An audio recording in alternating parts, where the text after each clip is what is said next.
Iran যুক্তরাষ্ট্র যুদ্ধবিরতি চলছে, মিসাইল হামলাও অনেকটাই থেমে গেছে, কিন্তু মধ্যপ্রাচ্যের আকাশে এখনো ভাসছে একটা প্রশ্ন: ইরানের সেই সমৃদ্ধ ইউরেনিয়াম এখন কোথায়? কারণ এবার সরাসরি সেই ইউরেনিয়ামের দিকেই আঙুল তুলেছেন ইসরায়েলের প্রধানমন্ত্রী বেনিয়ামিন নেতানিয়াহু। তার স্পষ্ট ঘোষণা, ইরানের মজুদ সমৃদ্ধ ইউরেনিয়াম সরিয়ে নেওয়া না হলে এই যুদ্ধকে শেষ বলা যাবে না। সম্প্রতি সিবিএস এর জনপ্রিয় অনুষ্ঠান 60 মিনিটসে দেয়া সাক্ষাৎকারে নেতানিয়াহু বলেন, ইরানের হাতে এখনো এমন ইউরেনিয়াম রয়েছে যা ভবিষ্যতে বড় হুমকিতে পরিণত হতে পারে। শুধু তাই নয়, যেসব স্থাপনায় ইউরেনিয়াম সমৃদ্ধকরণ চলছে সেগুলো পুরোপুরি ধ্বংস করতে হবে বলে মন্তব্য করেন তিনি। আর এরপরই আসে সবচেয়ে আলোচিত বক্তব্যটি। যখন তাকে জিজ্ঞেস করা হয় ইউরেনিয়াম সরানো হবে কিভাবে, নেতানিয়াহুর উত্তর ছিল খুবই ছোট কিন্তু ভয়ঙ্কর। তিনি বলেন, ভেতরে যেতে হবে এবং তা নিয়ে আসতে হবে। এই একটি বাক্যেই নতুন করে শুরু হয়েছে জল্পনা। তাহলে কি আবারও ইরানের ভেতরে কোনো গোপন অভিযান চালানোর পরিকল্পনা করছে ইসরায়েল, নাকি সামনে আসছে আরও বড় সামরিক সংঘাত? নেতানিয়াহু দাবি করেছেন, এ বিষয়ে মার্কিন প্রেসিডেন্ট ডোনাল্ড ট্রাম্পও তার সঙ্গে একমত। তার ভাষায় ট্রাম্প তাকে বলেছেন, আমি সেখানে যেতে চাই। তবে এখানেই তৈরি হয়েছে নতুন ধোঁয়াশা।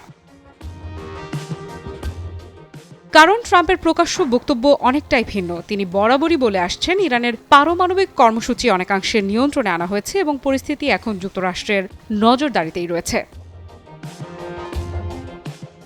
সম্প্রতি আরেক সাক্ষাৎকারে ট্রাম্প আরও এক ধাপ এগিয়ে বলেন, ইরান সামরিকভাবে পরাজিত হয়েছে। তার দাবি, যুক্তরাষ্ট্র চাইলে যে কোনো সময় সেই ইউরেনিয়াম নিজেদের নিয়ন্ত্রণে নিতে পারবে। টেলিভিশন সাংবাদিক শ্যারিল অ্যাটকিনসনের সঙ্গে আলাপকালে ট্রাম্প বলেন, পুরো স্থানটি আমাদের নজরদারিতে রয়েছে। কেউ সেখানে যাওয়ার চেষ্টা করলেই আমরা জানতে পারব। এমনকি তিনি সরাসরি হুঁশিয়ারিও দেন। ট্রাম্প বলেন, যদি কেউ গোপনে ইউরেনিয়াম সরানোর চেষ্টা করে তাহলে সঙ্গে সঙ্গেই হামলা চালানো হবে। অর্থাৎ যুদ্ধবিরতি থাকলেও ইরানের পারমাণবিক স্থাপনাগুলো এখনও আমেরিকা ও ইসরায়েলের টার্গেটের কেন্দ্রেই রয়েছে। নেতানিয়াহুর মতে, যদি এমন কোনো চুক্তি হয় যেখানে আন্তর্জাতিকভাবে ভেতরে গিয়ে ইউরেনিয়াম সরিয়ে নেওয়া সম্ভব হয়, তাহলে সেটিই হবে সবচেয়ে ভালো পথ। কিন্তু তিনি একই সঙ্গে এটাও পরিষ্কার করেছেন, সব বিকল্প এখনও টেবিলে রয়েছে। যখন তাকে জিজ্ঞেস করা হয় গোপনে রাখা ইউরেনিয়াম দখলে নিতে সামরিক অভিযান চালানো হতে পারে কিনা, তখন তিনি সরাসরি উত্তর দেননি। বরং বলেন, আমাদের সামরিক পরিকল্পনা বা সক্ষমতা নিয়ে আমি কিছু বলতে চাই না। কি বুঝলেন ভাই? অনলি যেটাই চাই।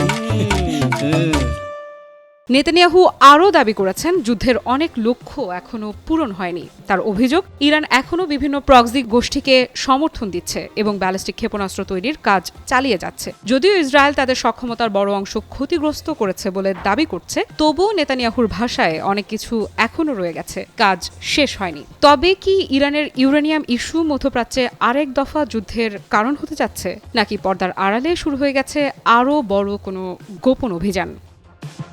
আফ্রিদা ইফরাত, নিউজ 24।